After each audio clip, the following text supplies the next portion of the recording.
सौरभ जरा बताएंगे किस पार्टी को ज्यादा डर है विधायक टूटने का? क्या वो जेएमएम है, कांग्रेस है या आरजेडी है?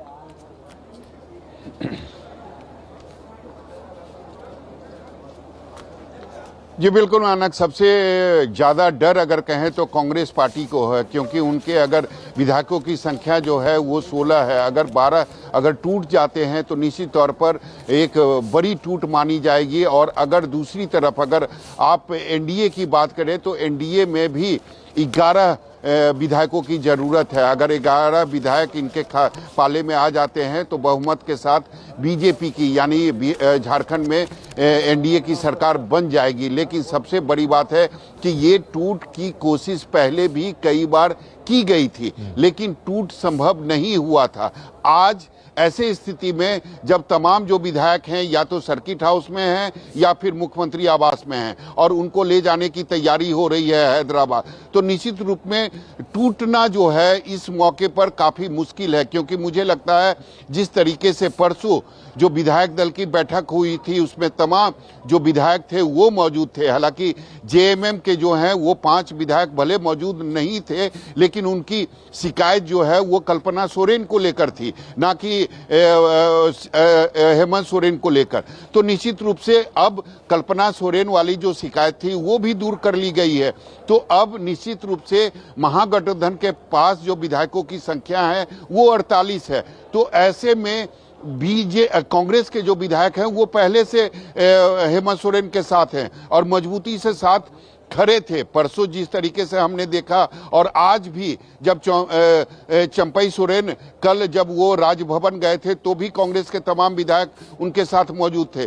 तो निश्चित तौर पर अब सब कुछ ये डिपेंड करता है कि राजभवन की तरफ से क्या मैसेज दिया जाता है, राजभवन की तरफ से आदेश क्या दिया जाता है। इसीलिए चंपई सोरेन जो हैं वो राजभवन पहुंचे हुए हैं। अगर कोई पॉजिटिव मैसेज आएगा तो हो सकता है विधायकों को शिफ्ट करने की जरूरत ना पड़े। लेकिन अगर राजभवन की तरफ से कोई निगेटिव मैसेज दिया जाएगा या ये कहा जाएगा कि हमने अभी तय नहीं किया है, हम आपको समय बताएंगे, तो निश्चित रूप से चंपई सोरेन को ये लगेगा कि राज्यपाल हो सकता है इसमें जानबूझकर देरी कर रहे हैं। वो नहीं चाहते हैं कि बिहार झारखंड में फिर से महागठबंधन की सरकार बने, चंपई सोरेन फिर से मुख्यमंत्री बने।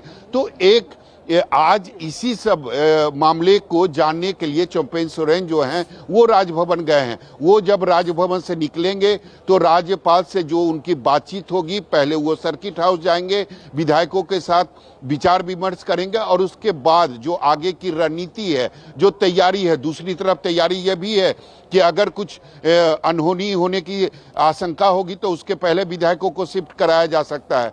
तो सारी जो बातें हैं वो चल रही है, एक साथ चल रही है। लेकिन सब कुछ अब डिपेंड करता है जब चंपई सोरेन राजभवन से निकलेंगे और मीडिया से बात करेंगे या फिर वो अपने विधायकों के पास जाएंगे और उसके बाद राज्य भवन का या राज्यपाल का क्या आदेश होता है उस पर ही सब कुछ डिपेंड करता है कि क्या जो विधायक हैं वो हैदराबाद जाएंगे या फिर वो रांची में ही रहेंगे, क्या शपथ ग्रहण होगा, अगर होगा तो कब होगा। लेकिन कोर्ट में जो है वो हलचल काफ़ी बढ़ गई है। कुछ ही देर में हेमंत सोरेन जो हैं वो यहाँ पर आएंगे, उनकी पेशी होगी और ये लगभग तय माना जा रहा है कि ईडी की जो टीम है उन्हें रिमांड पर ले सकती है। तो आप देख सकते हैं हलचल काफ़ी बढ़ा हुआ है, सुरक्षा के पुख्ता इंतजाम है, मीडिया का पूरा जमावड़ा लगा हुआ है।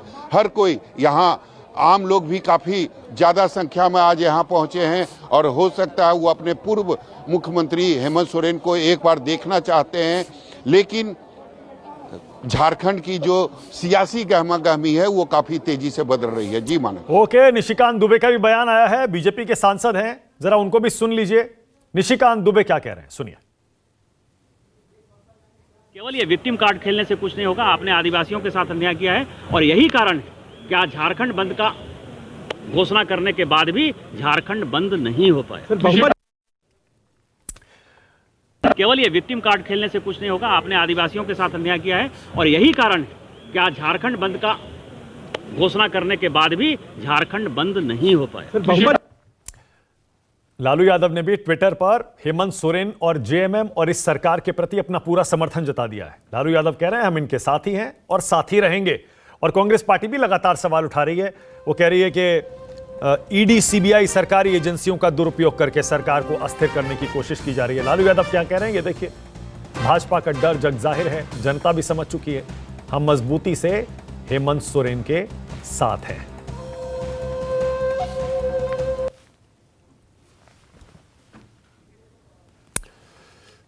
अब ये चंपई सोरेन कौन है ये भी जरा देख लीजिए, जिनको नया सीएम बनाना चाह रहा है महागठबंधन झारखंड में। हेमंत सोरेन के करीबी माने जाते हैं, बहुत खास। झारखंड एक नया राज्य बनाने के आंदोलन में शुरू से ही शामिल रहे।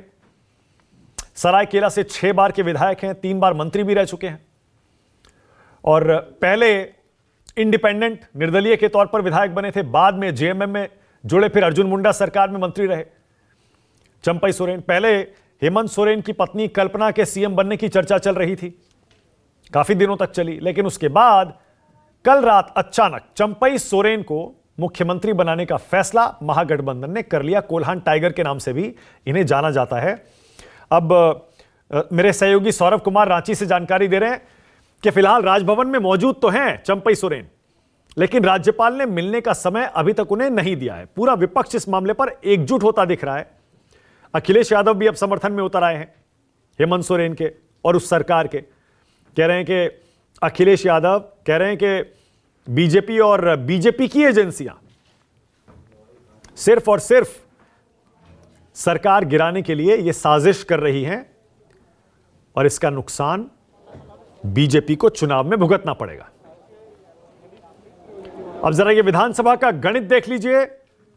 जो चर्चाएं अब चल रही हैं ऑपरेशन लोटस की, उनमें कितना दम है। दरअसल 81 विधायक हैं झारखंड की विधानसभा में, 48 का बहुमत फिलहाल महागठबंधन सरकार के पास है, एनडीए के पास 32 का आंकड़ा है। अब 41 का आंकड़ा चाहिए सरकार बनाने के लिए, यानी 7 विधायकों का अतिरिक्त समर्थन महागठबंधन सरकार के पास है। अब सौरभ बताइए, ये 7 विधायक, बहुत बड़ा बहुमत झारखंड में महागठबंधन सरकार के पास नहीं है और एनडीए को 9 करीब चाहिए, 9, 32 हैं फिलहाल। तो क्या कांग्रेस ही टारगेट पर है या कुछ छोटी पार्टियां भी टारगेट पर हो सकती हैं? सौरभ।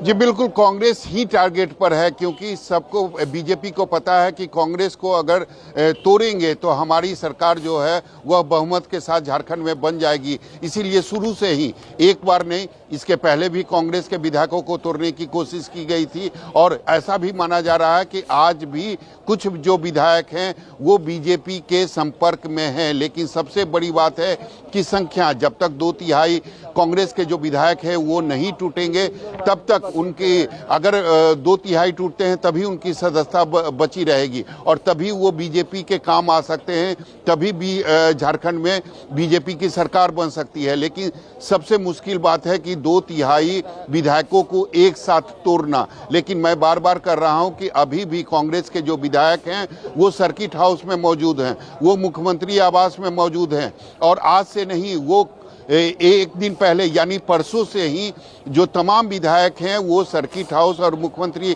आवास में मौजूद हैं। परसों यानी एक दिन पहले जो विधायक दल की बैठक हुई थी उसमें भी तमाम जो विधायक थे वो मजबूती के साथ महागठबंधन के साथ खड़े थे और कल भी जिस समय करीब 43 विधायक जो राजभवन गए थे उसमें भी विधायकों की जो मजबूती है वह साफ तौर पर नजर आ रही थी।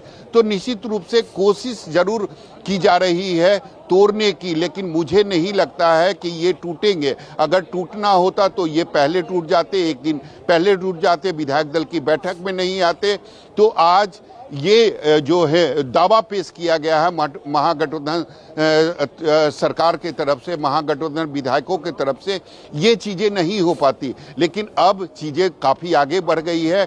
अब महागठबंधन के तरफ से राज्यपाल से मिलकर इन्होंने सरकार बनाने का दावा भी पेश कर दिया है, इन्होंने नेता भी चुन लिया है। तो निश्चित तौर पर अब देरी जो है वह केवल और केवल राजभवन की तरफ से हो रही है, राज्यपाल की तरफ से हो रही है और ये किसी को समझ में नहीं आ रहा। जो भी महागठबंधन के विधायक हैं उनको समझ में नहीं आ रहा कि देरी का मतलब क्या है। जब हमारे पास बहुमत है, जब हमारे पास नेता है, तो आप शपथ ग्रहण का समय क्यों नहीं दे रहे हैं। इसी बात को समझने के लिए चंपेन सोरेन जो हैं वो राज्य भवन गए हैं, राज्यपाल से मुलाकात करने गए हैं। वो जब बाहर निकलेंगे, जब वो मीडिया से बात करेंगे, तभी ये पता चलेगा कि उनको राज्यपाल ने क्या कहा है। और उसके बाद ही ये जो शिफ्टिंग के बारे में जो खबर आ रही है, और ये बातें भी सही है कि सर्किट हाउस एक बस गई है, वोल्वो बस गई है, और जो कागजी प्रक्रिया होती है चार्टर्ड विमान बुलाने की, वो भी शुरू हो चुकी है। तो ये प्लान का एक हिस्सा है, एक रणनीति है कि अगर राज्यपाल नहीं मानते हैं तो ऐसे में अपने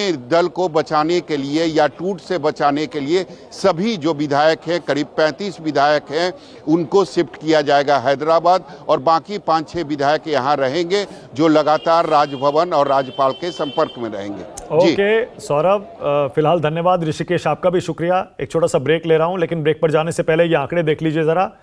झारखंड में विधानसभा की स्थिति मैंने पहले बताया, 81 विधायक हैं कुल, 1 सीट खाली है, 41 का बहुमत का आंकड़ा। महागठबंधन के पास 48 विधायकों का समर्थन है, जेएमएम के 29 हैं, यहां देखिए 17 कांग्रेस के हैं, आरजेडी और सीपीआई एमएल का 1-1 है, जबकि एनडीए के पास 32 का आंकड़ा है। 9 कम से कम और चाहिए अगर सरकार बनाने का दावा पेश करना है। तो बीजेपी के 26 हैं, आजसू के 3 हैं, 2 इंडिपेंडेंट भी हैं, और एनसीपी अजीत गुट का भी 1 विधायक है। एक छोटा सा ब्रेक ले रहे हैं, नजर हमारी इसी खबर पर रहेगी। देखते रहिए न्यूज़ 24।